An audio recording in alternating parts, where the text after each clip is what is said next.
আসিফ নজরুলকে ক্ষতি করতে হলে আপনাকে ওই ক্যাবিনেটে আসিফ নজরুলের চেয়ে পাওয়ারফুল লোক লাগবে, ডক্টর মোহাম্মদ ইউনূস এর মতো লোক লাগবে, আপনাকে সেনাপ্রধানের সাহায্য লাগবে।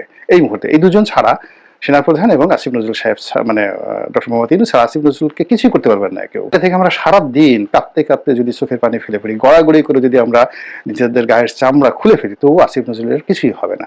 ডক্টর আসিফ নজরুলকে নিয়ে একটি বিশেষ শ্রেণীর মানুষ সমালোচনা করছে, বিতর্ক করছে, তার গীবত করছে, তার বদনাম করছে, এগুলো নিয়ে সামাজিক মাধ্যমে আলোচনা হচ্ছে। এখন ডক্টর আসিফ নজরুল কি করবেন? গীবতকারীদের কথা শুনে বা এই সামাজিক মাধ্যমে তাকে নিয়ে যে তোলপাড় হচ্ছে, এগুলো শুনে দেখে তিনি কি গলায় দড়ি দিয়ে মরবেন? তিনি যদি সেই কাজ না করেন, তো যারা এই কাজ করেছে তার বিরুদ্ধে যারা বিষোদ্গার করছেন, তারা কি সেখানে নিজেরা আত্মহত্যা করবেন বিষ পান করে? যা হা, এত কষ্ট করে করলাম, এই লোকটা কিছুই হলো না।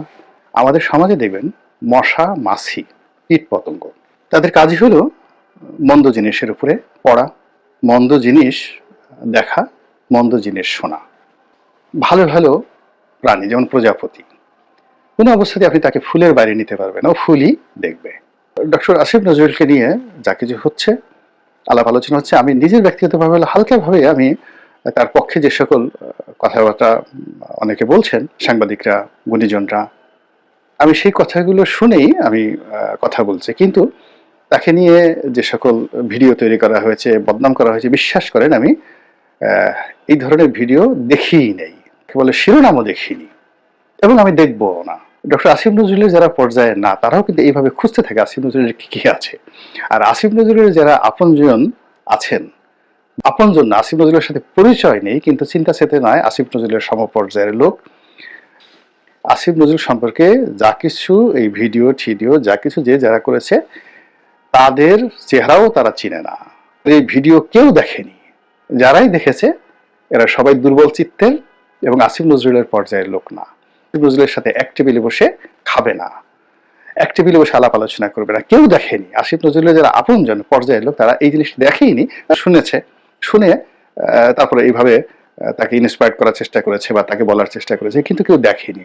ফলে কি হচ্ছে, এই ধরনের যে অসামঞ্জস্যকর যে ঘটনাগুলো ঘটে, এতে করে যারা প্রতিপক্ষ তারা কখনোই লাভবান হয় না, এইজলেস হয়ে যায়। তারা তাদের যতটুকু আছে ততটুকু হারিয়ে ফেলে। আমি আমার বৃত্তের দিক থেকে সালমান এফ রহমান, তো সালমান এফ রহমান সাহেব যতদিন ছিলেন তার সাথে পাওয়ারফুল মানুষ বাংলাদেশে ছিল না।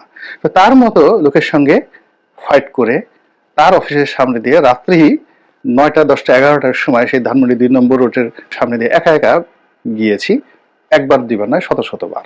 তার অফিসের সামনে এই ছাত্রলীগ, যুবলীগ, আওয়ামী লীগের এই বিভিন্ন পান্ডারা দুইটা মানে 200-250 দাঁড়িয়ে থাকতো। আমি যখন সেখান থেকে যেতাম, তো তারা রাস্তা করে দিত, সালাম দিত, কথা বলতো, অথচ আমি তাকে গালাগালি করছি, সবকিছু করছি। উনি তো কোনোদিন আমার সামনে পড়তে সাহস পাননি। এগুলো যে যখন আপনি ন্যায়ের পথে থাকবেন, একটা জায়গাতে থাকবেন, আপনার প্রতিপক্ষ যত বড় হোক না কেন, সে আপনাকে ভয় পাবে, প্রচন্ড ভয় পাবে। আর করেন সেটা মহিউদ্দিন খান আলমগীর বলেন, শাহজাহান খান বলেন, শামসুল হক টুকু বলেন, স্বরাষ্ট্র প্রতিমন্ত্রী ছিলেন, আবুল হোসেন বলেন, ওয়াইদুল কাদের বলেন, গালাগালি করিনি কাকে? সামনে প্রকাশ্যে, অর্থাৎ 1 to 1, আর লেখালেখি করে তো এই দূর থেকে না, একেবারে 1 to 1 পার্লামেন্টে বসে বিভিন্ন কথাবার্তা বলেছি।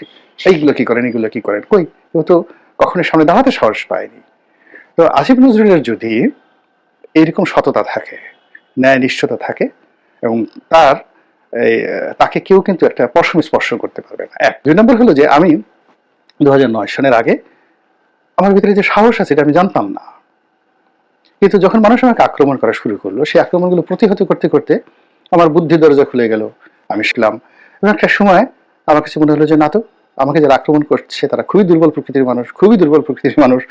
আসিফ নজরুল সাহেবের মতো একজন ভদ্রলোক মানুষ, এই যে অনেকে যারা তার সমালোচনা করছি, তাকে নিয়ে বিভিন্ন রকম নেতিবাচক কথাবার্তা বলছি, মূলত আমরা আসলে তাকে সাহসী বানিয়ে ফেলছি, দুর্বল বানিয়ে ফেলছি। তিনি তার অবস্থানে পাকাপোক্ত হচ্ছেন, তিনি আরো শক্তিশালী হয়ে যাচ্ছেন, আরো বেপরোয়া হয়ে যাচ্ছেন। যারা এই সমস্ত বেজলেস কথাবার্তা বলছেন এবং রুটলেস কথাবার্তা বলছেন, আপনাকে কাউকে যদি ক্ষতি করতে হয়, সমপর্যায়ে লাগবে। আসিফ নজরুলকে ক্ষতি করতে হলে আপনাকে ওই ক্যাবিনেটে আসিফ নজরুলের চেয়ে পাওয়ারফুল লোক লাগবে, ডক্টর মোহাম্মদ ইউনূস এর মতো লোক লাগবে, আপনাকে সেনাপ্রধানের সাহায্য লাগবে। এই মুহূর্তে এই দুজন ছাড়া সেনাপ্রধান এবং আসিফ নজরুল সাহেব মানে ডক্টর মোহাম্মদ ইউনূস আর আসিফ নজরুলকে কিছুই করতে পারবেন না কেউ। এটা থেকে আমরা সারা দিন কাঁপতে কাঁপতে যদি চোখের পানি ফেলে ফেলি, গড়াগড়ি করে যদি আমরা নিজেদের গায়ের চামড়া খুলে ফেলি, তবু আসিফ নজরুলের কিছুই হবে না। আমাদের যারা আমরা এই কাজ করতে যাই, আমাদেরকে বিষ খেয়ে মরতে হবে, এবং এটাই বাস্তবতা। আল্লাহ আমাদের সবাইকে হেদায়েত দান করুন এবং হেফাজত করুন।